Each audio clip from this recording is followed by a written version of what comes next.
Okay, well, good afternoon, everybody, and good morning to those of you that are joining us on the West Coast. My name is Brian Jennings. I'm the Executive Vice President for the American Coalition for Ethanol, and we're really grateful that so many of you have decided to join us for today's webinar about ethanol issues, the incoming Trump presidency, and the 115th Congress. Joining me to make the presentation to you today is Jonathan Lehman.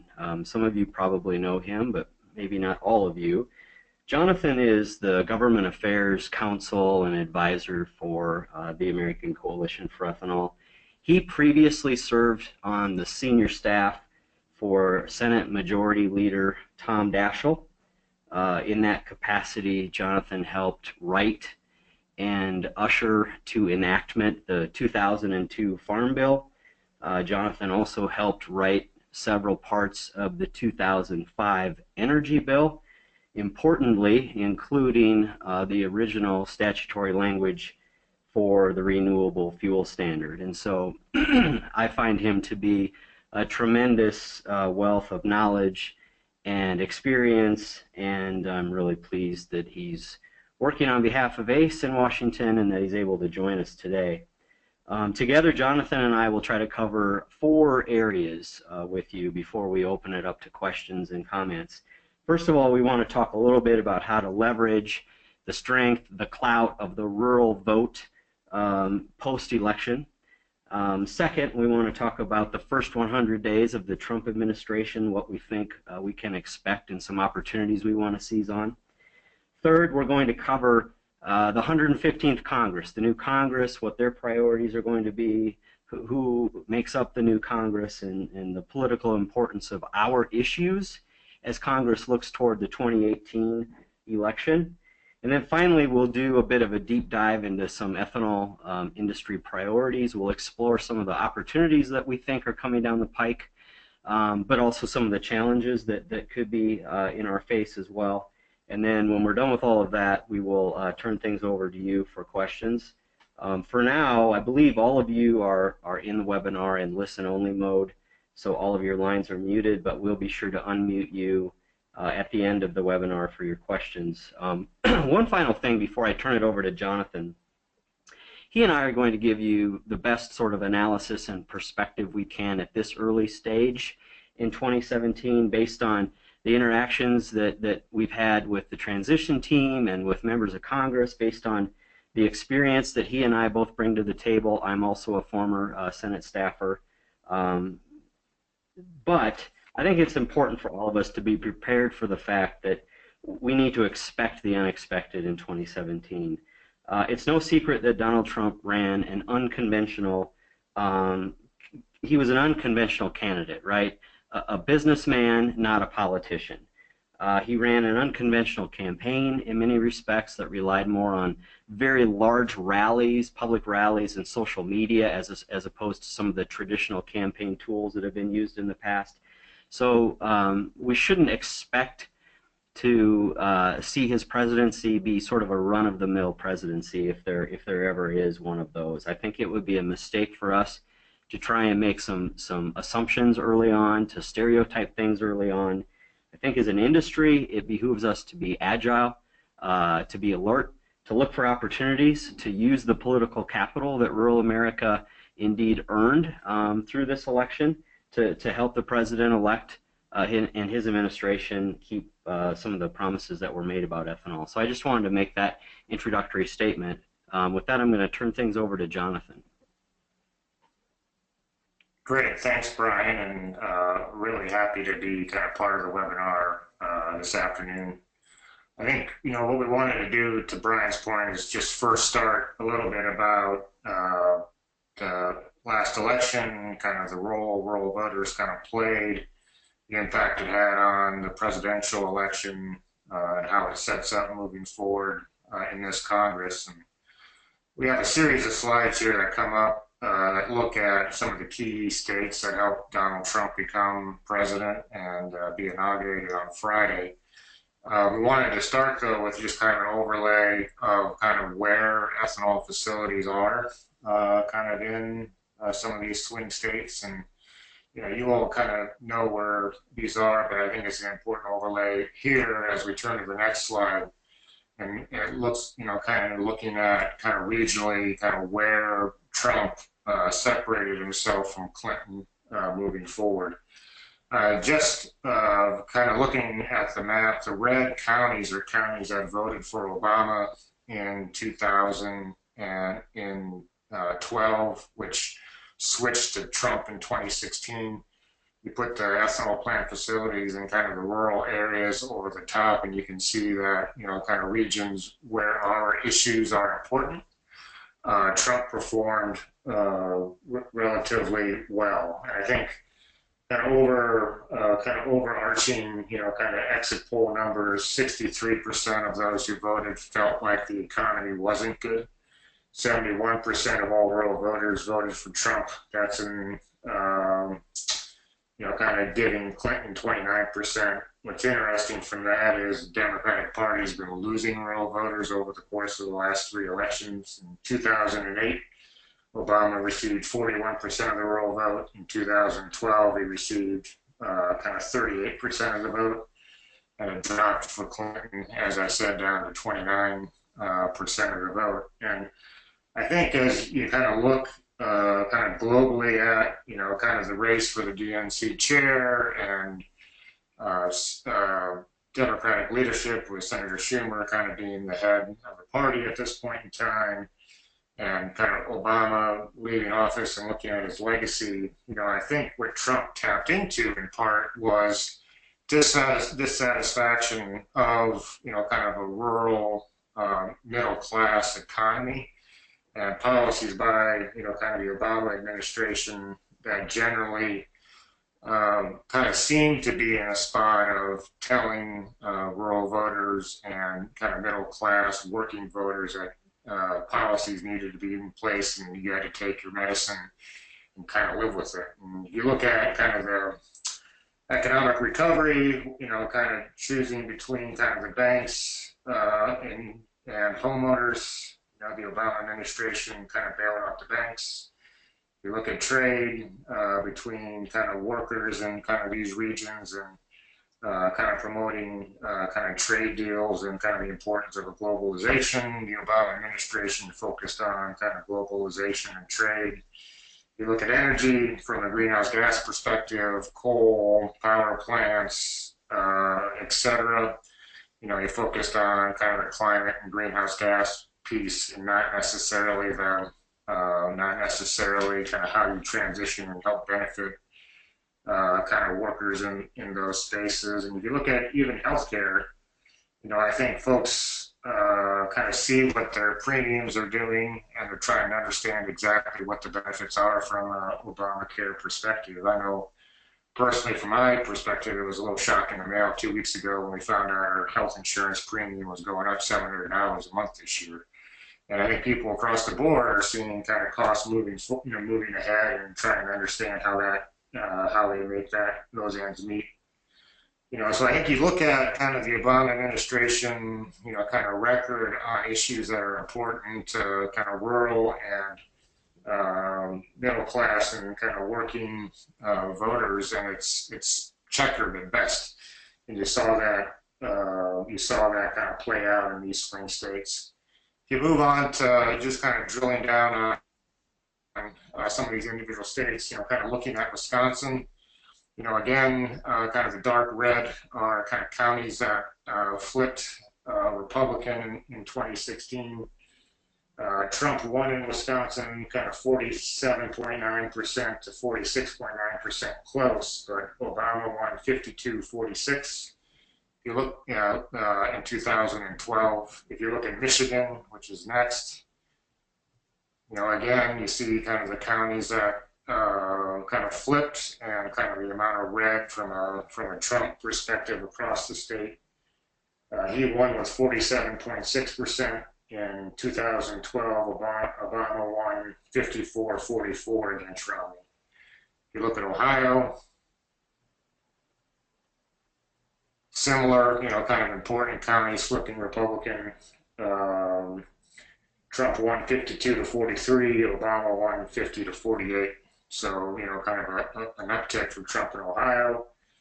And then if you kind of finish and look at Iowa, kind of Trump won 52, 42 in 2012, Obama won 52, 46. When you look at the number of kind of red counties that flipped in Iowa, kind of the importance of kind of the ag economy, biofuels in that conversation, Trump doing well in the primary on a pro-RFS, pro-biofuels message against others in the Republican race. And he really kind of locked up Iowa early against Clinton, kind of based on kind of the importance of a rural message. So you look at kind of the overall, kind of perspective of kind of where the rural voter went, where the kind of the biofuel interests went. It really did deliver Trump the election in 2016.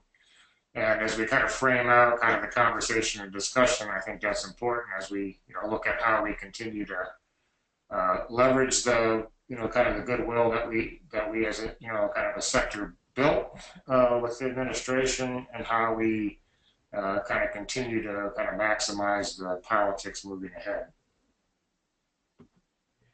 So to that point, most of you are very familiar with the public statements that were made by Trump during the campaign.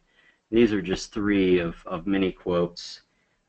He was very public about his support, very specific support for the renewable fuel standard, for maintaining the rule of law with respect to the RFS.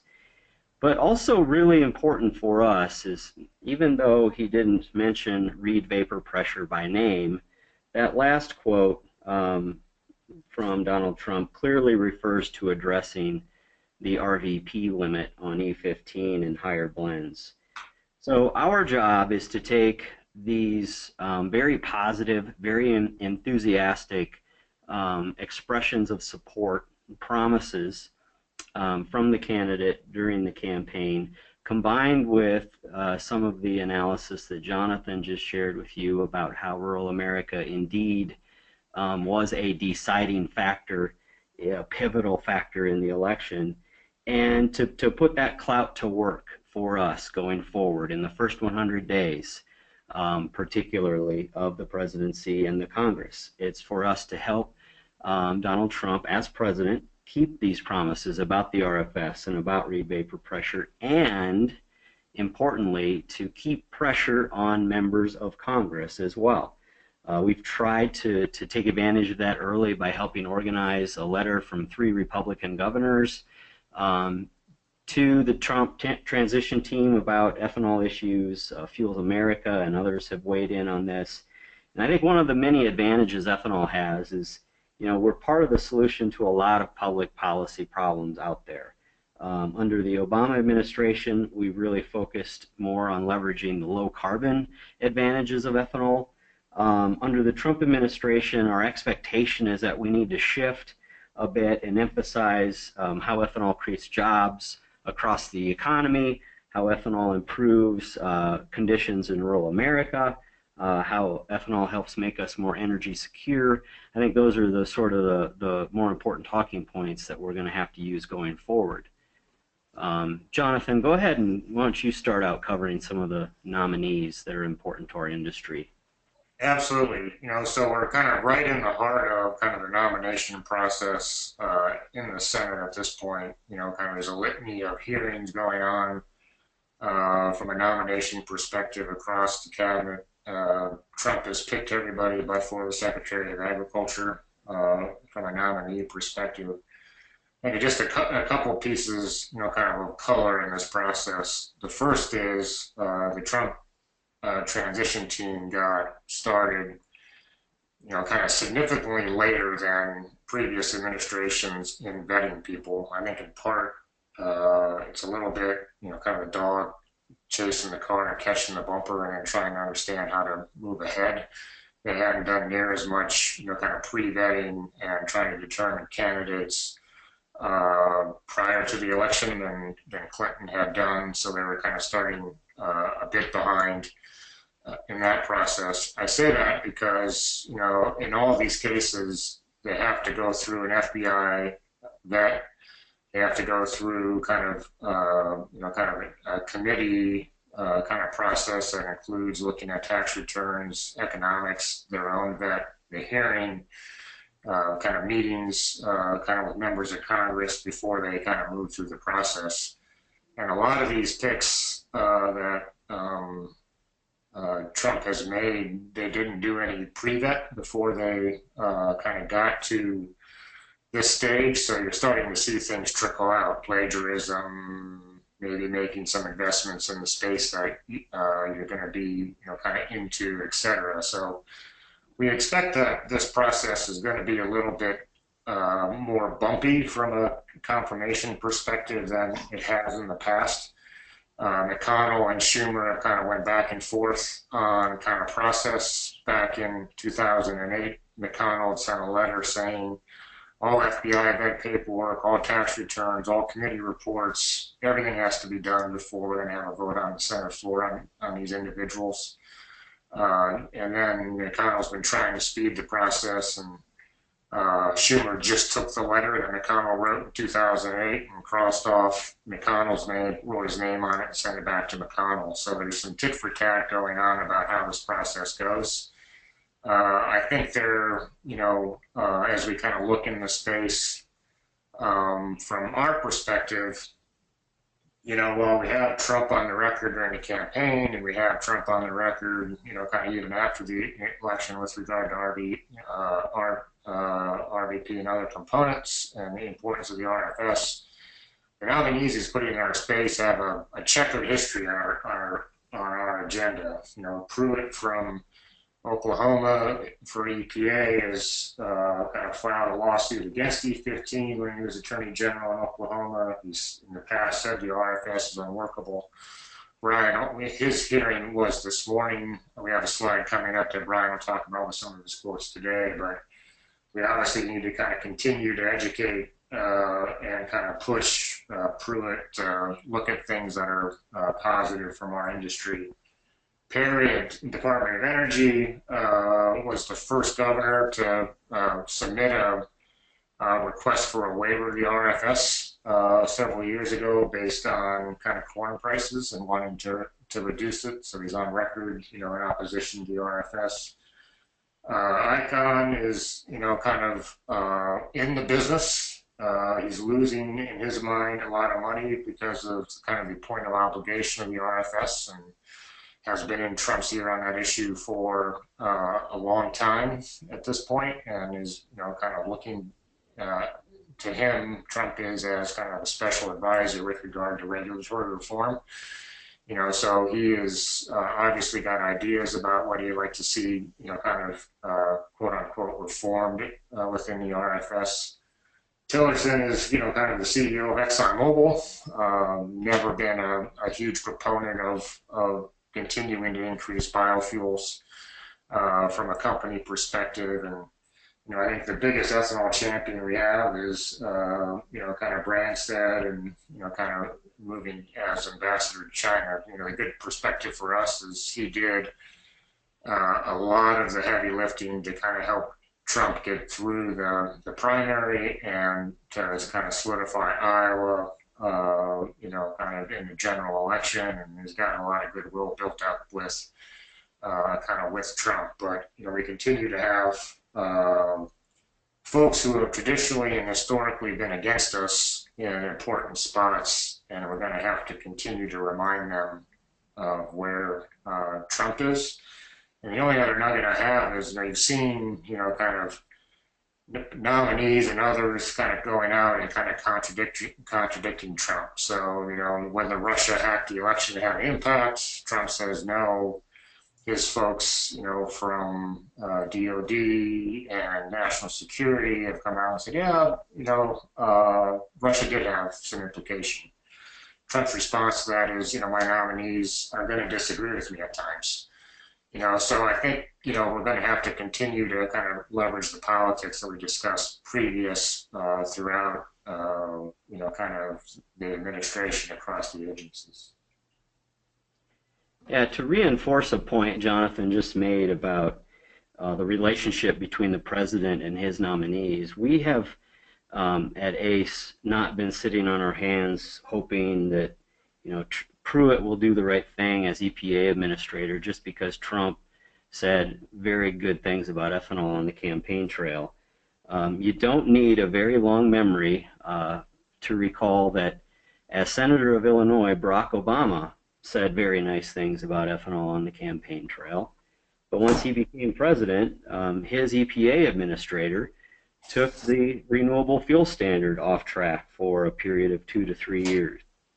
And those of us that fail to remember that sort of history are doomed to repeat it. And that's why we've been a little more aggressive, I guess you could say, about trying to leverage rural Republican pro-ethanol senators to help us trust but verify that Pruitt's going to keep the ethanol-related promises that Trump made on the campaign trail. And I'm really grateful a lot of ACE members have engaged in this. I mean, we've seen letters to the editor from people like Jerry Calise at Golden Grain Energy, Delane Johnson at Quad County Corn Processors. We know the calls to action we sent out, requesting that you contact your senators have been followed through. We've teed up some questions for some of the senators on the Environment and Public Works Committee to quiz Pruitt about the RFS, about RVP, about Octane, blends in that E25 to E30, E40 range that they're asking hopefully today at the hearing. So far today during the Pruitt confirmation hearing, 3 senators have pressed Mr. Pruitt on ethanol issues. Senator Fisher of Nebraska, Senator Ernst of Iowa, and Senator Duckworth of Illinois. I'm not going to read these quotes to you. I've left this slide on the screen for a while. I'm sure you can read it for yourself. But he hasn't come out and gave sort of a definitive, I'm gonna make the RFS work, but he's come pretty close.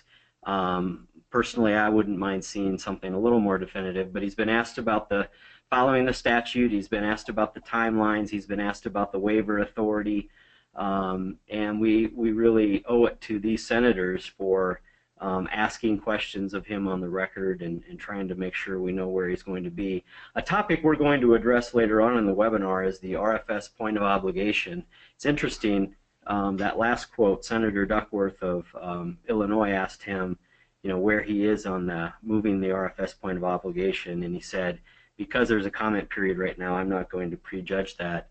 That comment period, I think, concludes on the 22nd of February.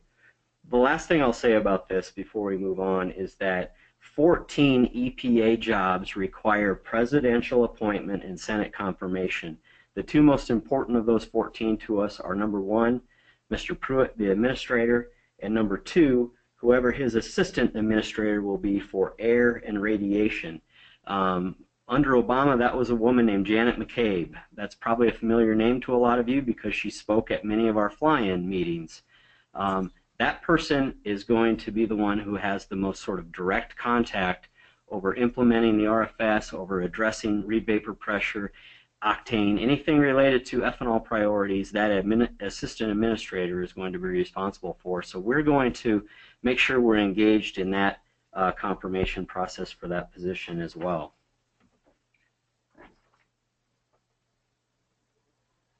So I think as we kind of turn towards kind of the first 100 days of kind of the administration and kind of priorities from kind of Trump and kind of what he'd like to see Congress work on, I think the first is regulatory review.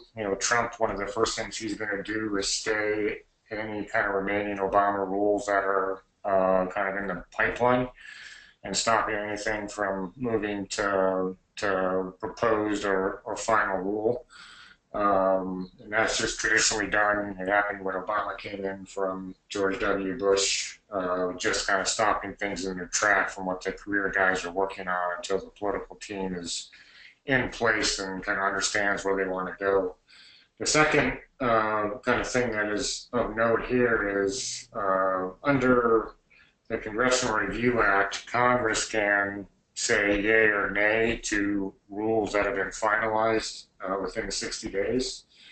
So kind of rules, kind of including the greenhouse gas cafe rule, which has been published in, kind of finalized here within 60, in the last 60 days. Well, either in the House or the Senate, there can be a resolution to disapprove, which just requires a majority vote. And if they win, kind of that majority vote, it goes to the president, and he can either sign it or he can veto it. And then, kind of Congress would have to override a veto. What's interesting here is you have a Republican-controlled House, a Republican-controlled Senate, and Trump will be coming in wanting to undo a lot of Obama regulations. So we expect, probably not a significant number of Congressional Review Act challenges, but we'll see some Congressional Review Act challenges that will move through the House and the Senate to undo kind of final rules that have been, kind of put in place in the last 2 months by kind of the Obama administration. So I think you see those two kind of going forward. I think the other piece is, as Trump's OMB director kind of comes into place and kind of teams and the agencies come into place, they'll look to see what they can do through, administrative edict on kind of a litany of, kind of issues from quote unquote reform, kind of and kind of unraveling or undoing some of what Obama has kind of accomplished by rule in the last, kind of 8 years. What's of note, I think, here is that given this, kind of the gridlock between kind of Congress and the Obama administration, and Obama deciding to do a lot of work administratively through the rulemaking process and through kind of directives. There's a lot of things that can be undone from a Trump administration perspective via kind of the Obama legacy and Obama items. Brian, I don't know if you have anything else you wanted on regulatory reform. Two quick things, and then I'll turn it back to you, Jonathan. One, we plan to seize or capitalize on this regulatory reform effort and frame Reed vapor pressure as part of reg reform. We think that fits in as a natural fit, and we'll be working on that too. We intend to try and leverage Ambassador Branstad, the new U.S. Trade Representative nominee, Lighthizer, to deal with some of the trade issues, particularly with China and the EU, that are important to the industry as well.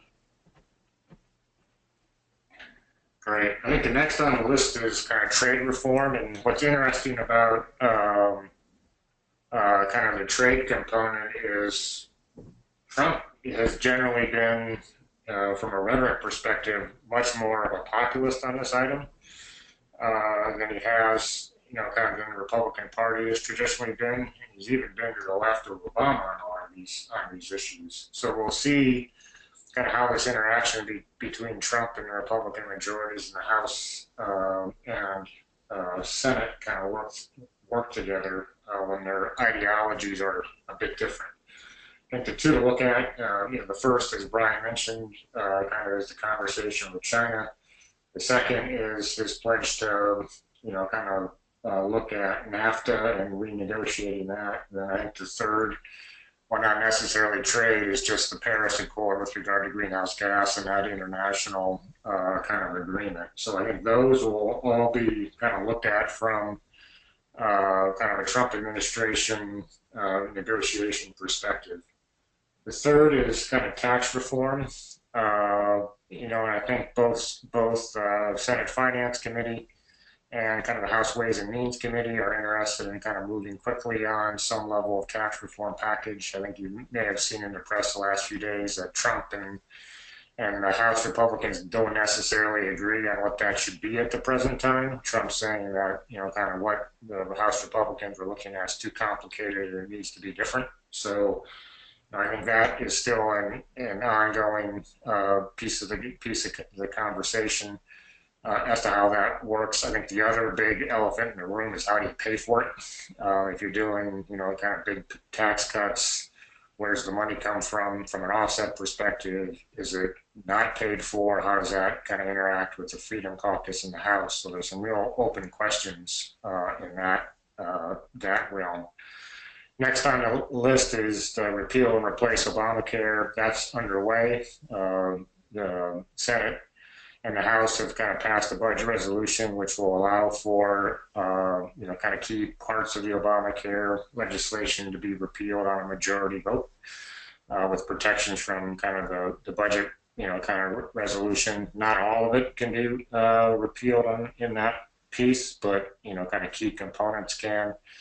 The hang up there is what does replace mean, and there isn't unanimity amongst the Republican conference as to what that is at this point in time. And that is, I think what is giving some trepidation to members about how quickly they move on that piece. The next on the list is immigration. Trump is looking for ways to fund the wall. We have a CR on the appropriations bills that runs into March. They're trying to do what they call mini buses, kind of 2 or 3 appropriations bills packaged together to kind of get through the fiscal year. Trump wants money in that legislation to start building the wall, and the question is how much, where from, etc. So that kind of continues to engage, and he's also, from what I'm hearing from the transition folks, trying to figure out what money is floating around within the various agencies that they may be able to get their hands on without having to go through Congress to start that process. The next is, kind of an infrastructure package, kind of job creation that Trump would like to do, similar to tax reform. I think this is one of the areas where when Schumer, kind of first took over as Democratic leader, said, hey, we'll work with, kind of Trump on things that, we can agree on or find common ground on. And he pointed infrastructure as one of those items. The big, kind of elephant in the room on this issue too is how do you pay for it? Is it off budget? Is it, kind of offset from other components, and how does that kind of overlay with, kind of the Republican Freedom Caucus in the House, et cetera. And I think that is unanswered at this point in time. And then finally, there's a Supreme Court justice vacancy that needs to be brought forward. What's obvious there is the Dems are really sore about Ethanol and the Republicans blocking kind of their nominee from getting a vote in the last, kind of 4 months. Do they kind of allow a regular order process to allow somebody to go through? Do they try to filibuster? Do the Republicans then try to change the rules so it only requires 51 votes to, kind of get a Supreme Court justice through? If that happens, where does the, kind of what happens to the comedy between, kind of McConnell and Schumer and in the Senate, and how that kind of colors other priorities kind of moving forward. So if you look at kind of the U.S. Senate moving into the 115th Congress, there's a slim Republican majority, kind of on the floor and in committee. Is really going to prioritize, especially in committee, kind of all Republicans having to be kind of unified on actions in order to kind of get things through. I think, kind of number one on that list, just from our perspective, is the nomination for Pruitt. The people will talk about this a little bit later, but any Republican who's got issues or kind of concerns that Pruitt's not going to follow the RFS and do what's necessary, can decide not to vote for him, and he doesn't get out of committee and he can't get confirmed. So, I think, a slim majority kind of increases power for individual members on committee. It also kind of increases power for members on the floor as folks are kind of counting votes for kind of various issues. I think what, the other interesting nugget here that, we should just think about is 32% of the Republicans have never served under a Republican president. So, there's been a lot of turnover, a lot of new members since Obama's been president. So they're going to have to learn how to, work in a Republican-controlled town. The other thing just to think about is if they haven't served with a Republican president, they also weren't here when the RFS was passed. And that, kind of is an indication of, kind of a lack of institutional memory of kind of what commodity prices, kind of the rural economy was back in the early 2000s, how important the RFS was to kind of help get out of that, and kind of the political importance of that. From a committee perspective, the agriculture committee leadership is the same as it was last go around. Roberts is chair, Stabenow is ranking member. The important kind of flag there is the farm bill's up for reauthorization. It will be, kind of starting from a hearing perspective this spring, and they'll work through this year and till the conclusion probably sometime next year and kind of reauthorizing the bill. Energy and natural resources, the same as well. Markowski and Cantwell from a chair ranking member perspective. They don't have jurisdiction over the RFS, but we've always kind of leveraged their interest in these issues to kind of work the Environment and Public Works Committee and work on the floor to kind of help on our component. I think where you put the big star, if you're looking at where the play is the Environment and Public Works Committee with Barrasso and Carper, both new. Barrasso taking over for Inhofe, Carper taking over for Boxer, who retired.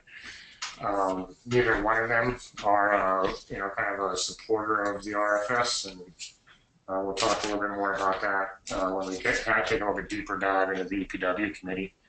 We're in finance, the same with Orrin Hatch from Utah as chair, and Walden from Oregon as a ranking member.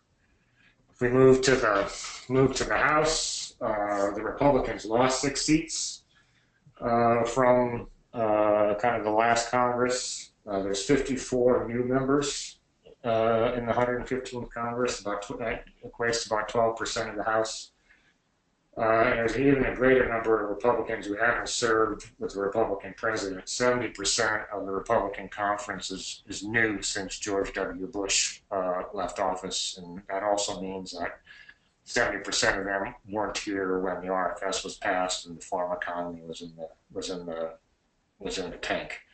So again, we have kind of to rebuild that institutional kind of knowledge as we move forward. Committees on the House side.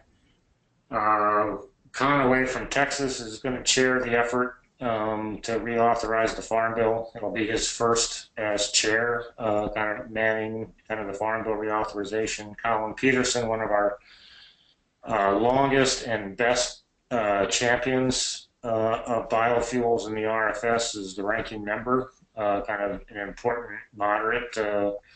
Pelosi, kind of during the last Farm Bill, Peterson convinced Pelosi of the importance of the bill to, kind of members of the Democratic caucus in the House. So, he's going to help keep our politics hopefully in line on the Democratic side. Energy and Commerce Committee, Walden's the new chair from Oregon. He opposes corn ethanol. Cologne from New Jersey, is tepid at best. Ways and Means, you have Brady and Sandra Levin kind of rounding out kind of the chair on the House side. So we kind of step back and say, all right, what do all these kind of changes mean for us moving ahead? I look at kind of the role that McConnell and Schumer as the new minority leader replacing Harry Reid are going to have from a relationship perspective. And, the slim majority that the Republicans hold in the Senate is going to be a benefit to us moving forward. Folks who don't know Schumer, he's just a complete political animal. That's his, kind of first and second priority. He's worked his way up since Daschle was, kind of majority leader, Democratic leader, 12 years ago. And he was, kind of started raising money for the DSCC and helping candidates get elected. And he's been in that role now for 10 years. That's why he's engendered the level of support he has amongst his Democratic members. he was hoping that he was going to be the majority leader with Clinton presidency after this election, and they fell, votes short in that instance. And his number one priority moving through this 2 years is to position Democrats to A, not lose any members, and B, try to kind of retake the majority in 2018. And I think those politics, especially with who's up, are going to play to our advantage. The other just nugget here, and kind of why I emphasize, kind of how political he is he's traditionally not been an RFS supporter. Hasn't liked corn ethanol when this thing was first being written in 2003, 2004. It was Dianne Feinstein, Barbara Boxer, Chuck Schumer, and Hillary Clinton were the four that were the most kind of opposed to the RFS. Clinton had a change of heart when she ran for president. Boxer had some change of heart when cellulosic came on board. Schumer stayed kind of out of the fray of this issue in the last, kind of decade. And I think, part of our, kind of conversation with the caucus is to make sure that he understands the political importance to his members of not unraveling this. I think for McConnell, with a narrow majority like he has, it's difficult for him to take sides on this issue, especially since he's got a split conference. I think that's why you haven't seen kind of action or kind of pressing things in the last Congress from McConnell's perspective. You had Inhofe, who was chair of the committee. He's from Oklahoma, doesn't like the RFS, and he didn't take action on it because he had a split on his actual kind of committee membership. And you had Grassley and Thune and Fisher and others going to McConnell saying you can't hang us up to dry on one of our important issues. So McConnell's, kind of said we're not going to get in the middle of that when we have people on both sides of the issue. And I think, as you look into the 2018 round, it's going to be similar. McConnell's not going to want to cede ground to Democrats being better on biofuels than Republicans are. You move to the next slide, you look at kind of key biofuel senators up for re-election, and that's why I spent so much time on the last slide talking about Schumer's motivations. Brown, Donnelly, Heitkamp, Klobuchar, McCaskill, Stabenow are the key Dems that are up in our space. All but Klobuchar and Minnesota. Those states went to Trump in this last election. And, they're all paying attention as to what they need to do to kind of recapture kind of the rural vote, kind of the working vote, et cetera, moving forward. And, our issues play extremely importantly kind of in those conversations. And we want to kind of position them to be talking to Schumer about you can't be, kind of in a place and undermining our ability to kind of highlight economic viability and growth and jobs in our states. And biofuels is one of those places. And you put Fisher on the list as well, just from a standpoint of, it just indicates a Republican who also needs to care about biofuels moving ahead. So, I think the point that Schumer looks at it is like he doesn't want to go below 40, and he would like to get to 51. And these are the members that he's going to care the most about, and these are the members he's going to listen to about which things are okay to vote on the floor and which things they don't want to kind of try to be told to walk the plank as they move forward. From our perspective and our issues, this is an unbelievably good, fortuitous, kind of slate of people up in 18 to kind of help benefit the politics of our dynamics moving forward. I said we kind of dive into a little bit deeper, kind of component on kind of the committees. Barrasso is the new chair of the EPW committee. Carper is the new ranking member. As I indicated previously, neither one of them are, kind of big supporters of the RFS. Barrasso's on record supporting repeal. Carper does not like corn ethanol. It's got a big chicken industry in Delaware, and that is who he listens to on these issues, and has not been a supporter. I think from a Carper perspective, how we get him to play nicer is the previous slide, and the members who are up, and Schumer saying you can't be, kind of working with Republicans to, kind of put our members in a box on that component. I think from Barrasso's perspective, he's got a lot of other priorities that he wants to, kind of work through.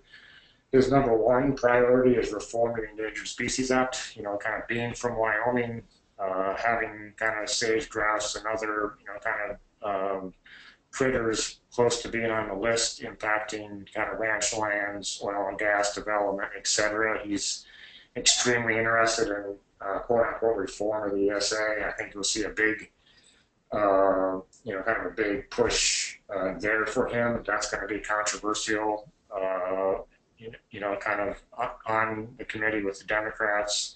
It's also going to be kind of controversial on the floor, so I think that's going to take a lot of the oxygen, which is good for us.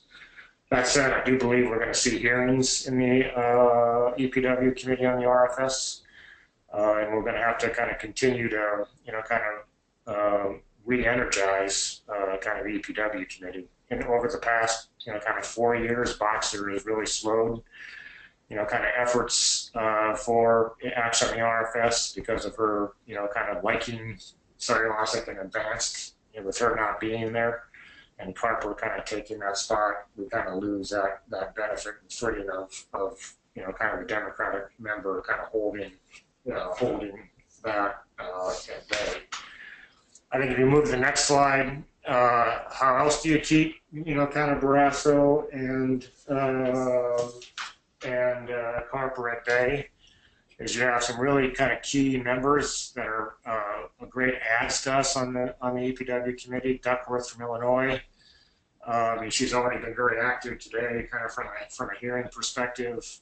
On Pruitt, will be kind of chirping in Carper's ear.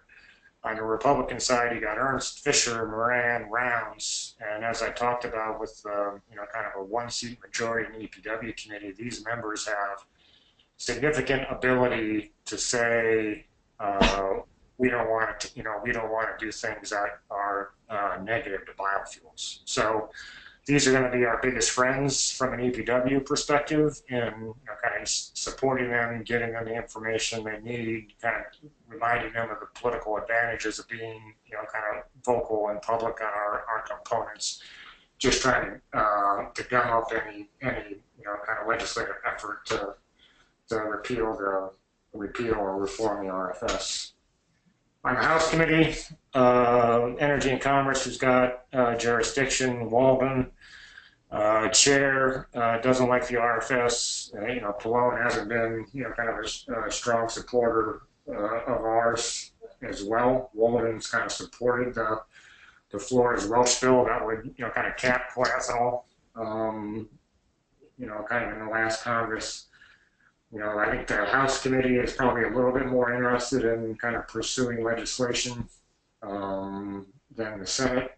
We expect hearings in the House Committee on the RFS as well, kind of moving ahead.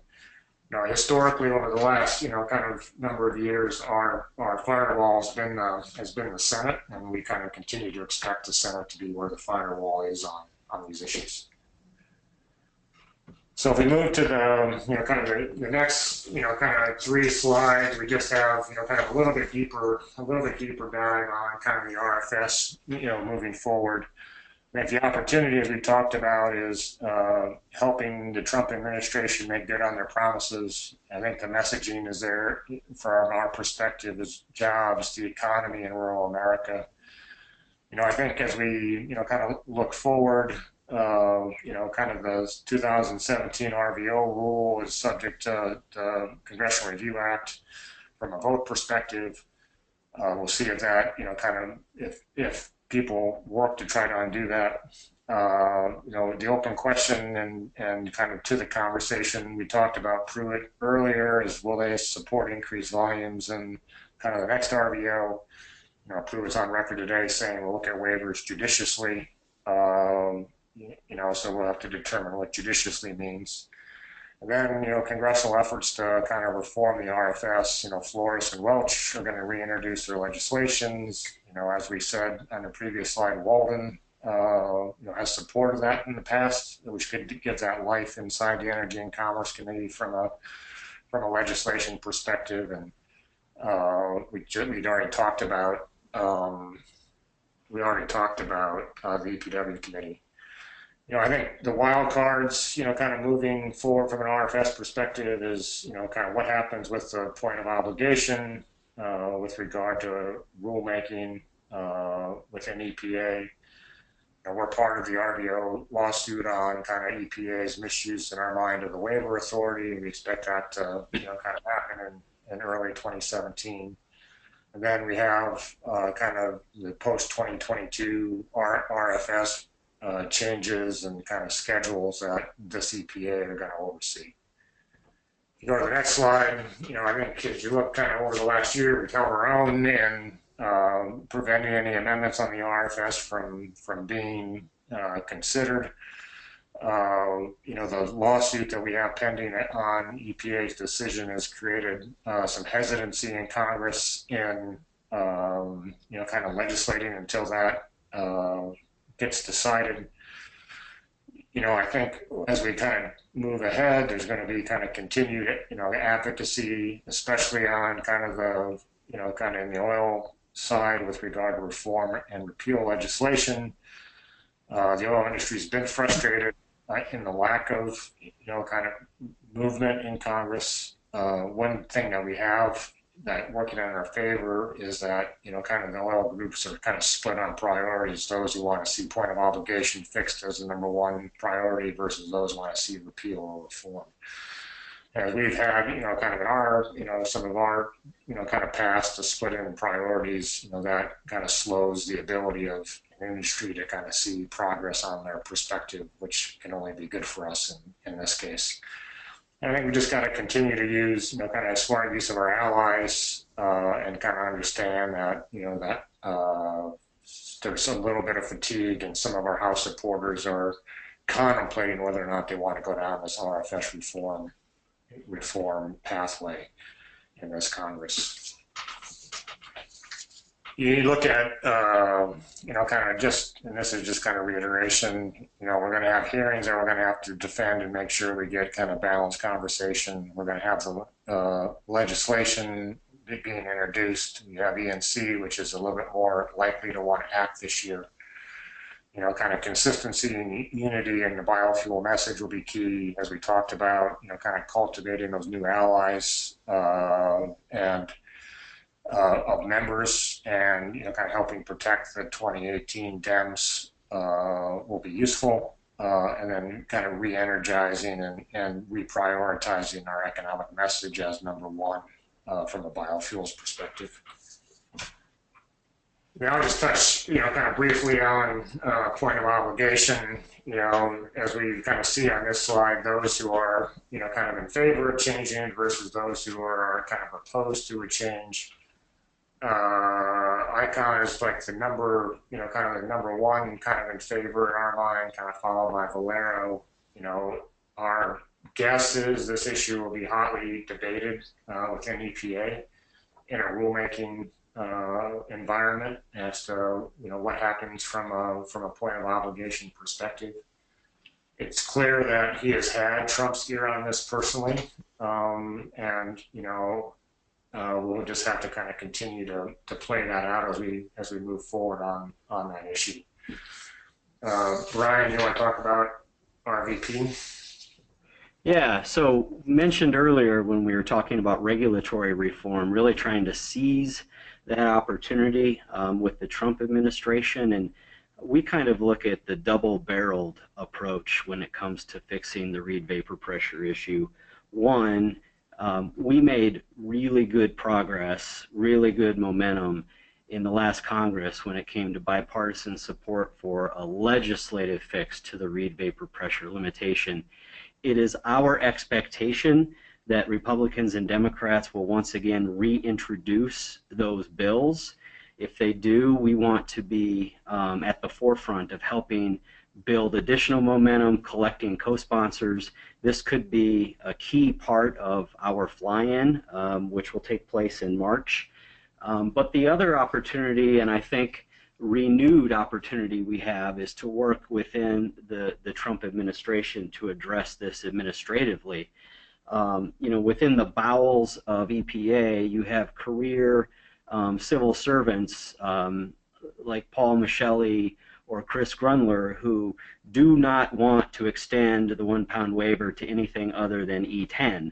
However, if there is support above them in the food chain politically from the White House, hopefully from Pruitt, to make a change, we feel optimistic that there may be an opportunity to get that done on the administrative side. So we intend to load both barrels of that shotgun when it comes to trying to fix this issue. And so that will be a big priority for us going forward. Octane is another super critical priority for us when it comes to creating market-driven demand for ethanol. There are two primary policy approaches to try and get that octane demand. First, through the CAFE greenhouse gas standards that are imposed on the automakers. EPA issued, surprisingly, a final determination for the model year 2022 through 2025 standards just last week.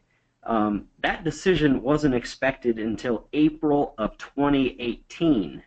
So it just goes to show you when EPA really wants to move fast, they certainly can. This rush to judgment has really upset the automakers. They've really feel like EPA has short-circuited the process, and so the automakers are threatening to sue EPA. The automakers, like us, want octane to be one of the solutions to addressing, to fulfilling the CAFE greenhouse gas standards. We don't know yet how the Trump administration will tackle this issue. It's very possible that they could try to undo the final rule and relax those standards as opposed to keeping them in place, which is what the Obama EPA did. We're just going to have to carefully monitor that. The other opportunity that we have is to, in conjunction, in partnership with automakers and others, seek a certification fuel approval, something in the E25, E30, E40 range. This is something ACE has been working on for a number of years quietly in Detroit with several of the automakers. Many others are a part of this process now, all the ethanol groups, many of the state corn growers. I think we're making slow but steady progress in trying to come to some sort of an agreement with our auto partners, and it's so critical to work with them as opposed to going it alone. And so while it's been frustrating at times that this process has been slow, to have the coalition of the automakers at our side if and when we go forward with this to EPA would be really important politically. There are just a couple of other priorities I want to highlight, and then we're getting close to questions here.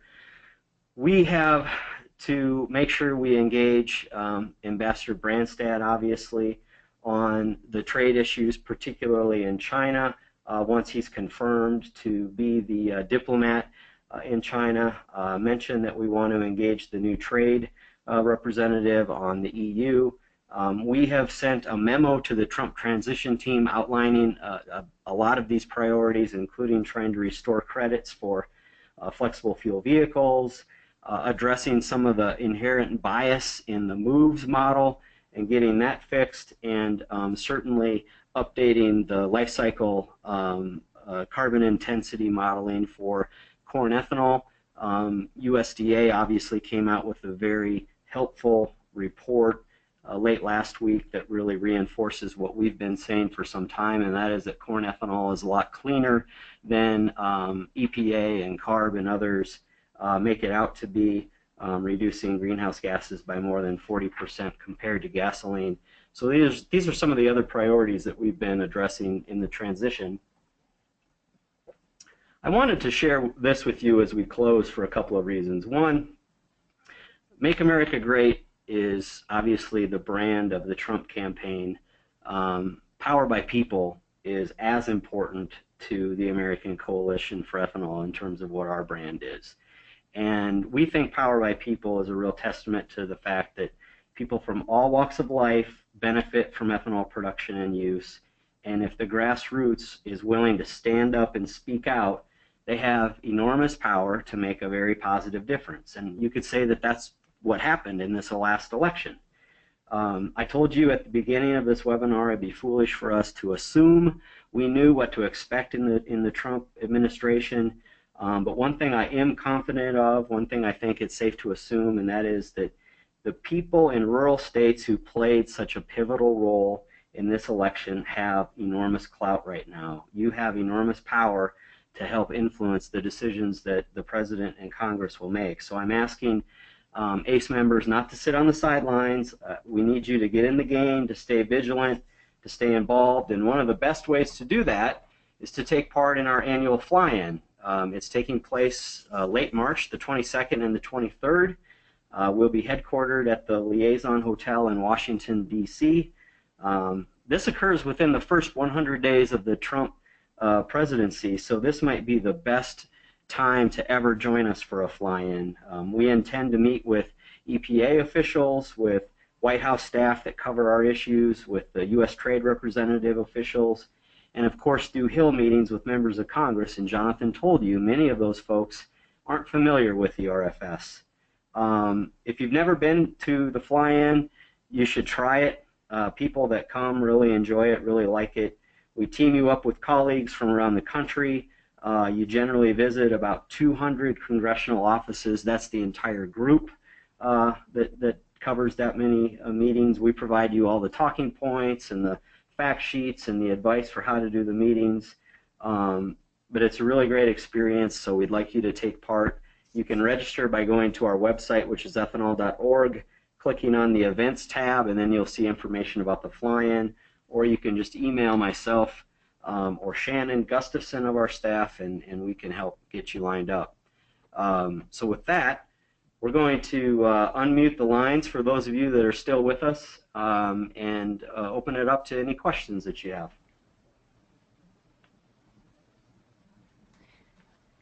Brian, this is Shannon. We had one question that was sent in, and I will just ask it of you and Jonathan and let you guys decide who takes this. It's, how do you see the impact of Chinese tariffs or penalties on DDGs affecting the export marketplace for U.S. ethanol producers? Will we see additional downward pressure on prices over supply? You or me, Jonathan? You want to take a first crack, and then I can add some color? Well, damage will be done, and I think it's safe to say damage has been done. I think the final determination by China recently on the anti-dumping and countervailing duties, will certainly hurt. The preliminary duties were in place already, so I think some of that pain has already been caused. But just to add injury to insult would be the tariffs that they levied on ethanol, the increase in the tariffs on ethanol exports, and so it's going to have a negative impact, no doubt. I defer to smart people like Mike Dwyer over at the U.S. Grains Council, and ACE is a member of the Grains Council, and working closely with them to quantify what that is. I guess the point I've tried to make during the webinar is we certainly have a champion. That may be even a tame way to describe Governor Terry Branstad. I expect that Governor Branstad will become the chief diplomat for us in China. He has said publicly one of his important jobs as ambassador to China will be to open up markets, Chinese markets for ethanol and distillers grain. So I think the president-elect has enormous faith in Terry Branstad. I have enormous faith in him. I think we need to support him and the new administration and see what we can do to rectify some of these recent actions that the Chinese have taken. I think just the only other color I'll add is, Trump seems to be taking a much harder line on China from a trade perspective, a currency perspective, than what the Obama administration has done. I think Trump, kind of taking the call from kind of the head of Taiwan, and but in opposition to kind of what the U.S. protocol has been on the one China policy is indicative of Trump wanting to play a little bit, more hardball, kind of on trade with China. And, I think we are likely to see a bumpy negotiation with them on kind of our trade relationship as Trump and his administration tries to reset that a bit. Okay, we have a couple of hands raised, so I'm going to unmute Don Frank with a question.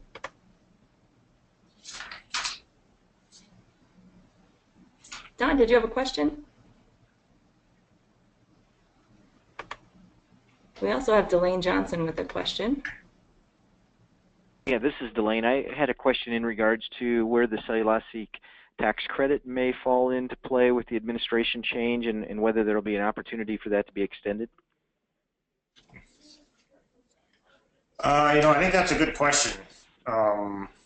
As we kind of look into tax reform and kind of what that package, kind of looks like, I think in part it depends a lot on Wyden and kind of what he sees from a priority kind of cellulosic moving ahead.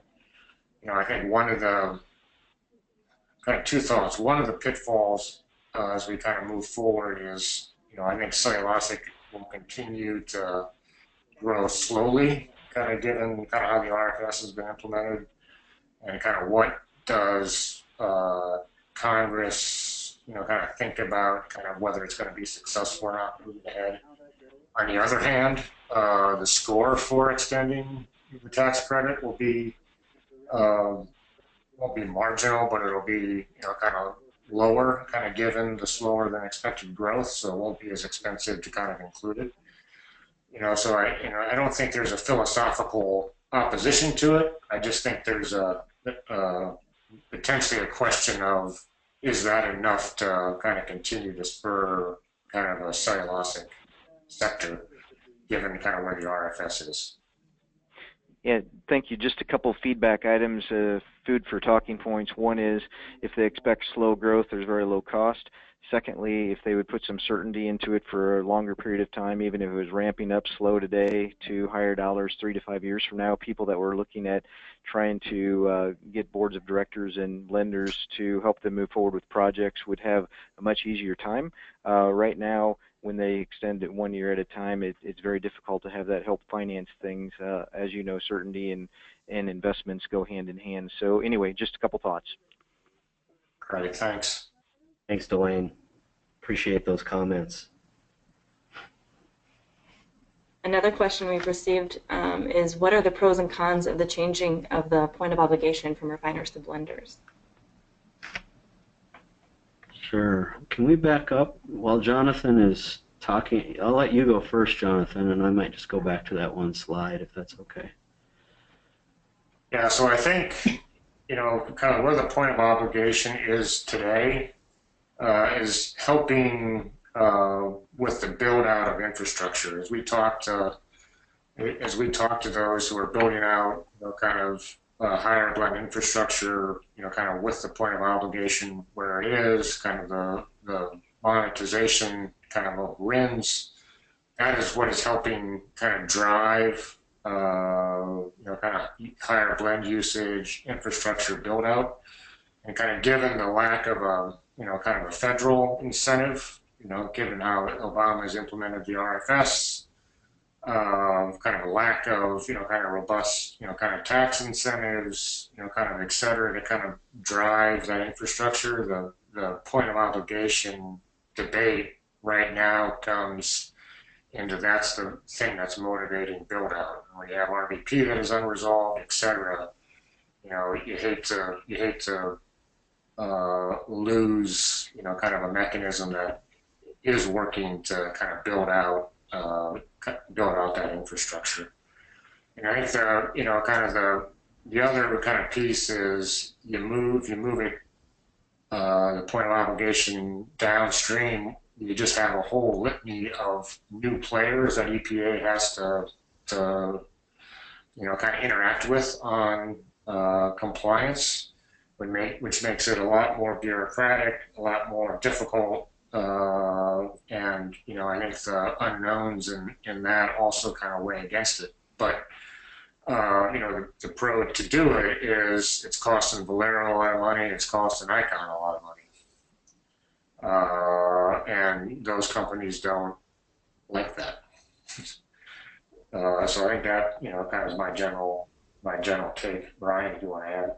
Yeah, I would reinforce we're not fans of moving the point of obligation. I understand reasonable people can probably have a reasonable debate about this, but we're at the point where we think it would do more harm than good. So it's probably hard for me to outline what the pros are, to be honest with you, beyond what Jonathan has said. I think there is this certain danger that you could place new burdens on small businesses, small blenders and retailers who may not have the capability to handle some of the additional cost and paperwork. The other point to make, these are folks that have been selling E15 and flex fuels. These are the folks that have been selling E30 and E15 and E85. They've been complying. Why do we want to now thrust the obligation point on them when they've done what the law has asked them to do, which is adapt and take advantage of it? Another, I think, con is that moving the point of obligation suspends in animation the RFS once again. You could argue it would take the RFS off track once again because it would require a proposed rulemaking. It would require a comment period. These things would be time consuming, and that could inject the point that Delane Johnson made just a short while ago, is uncertainty is bad for investment. Moving the point of obligation could inject some uncertainty into the RIN market, and that could be bad for trying to blend E15 and E30 and E85 from an economic standpoint. It could be bad for trying to further commercialize the D3 space, the cellulosic space when it comes to RIN values. And so I have some concerns about what moving the point of obligation would do to RIN value and investor certainty. And so I think there are more cons than there are pros at this stage.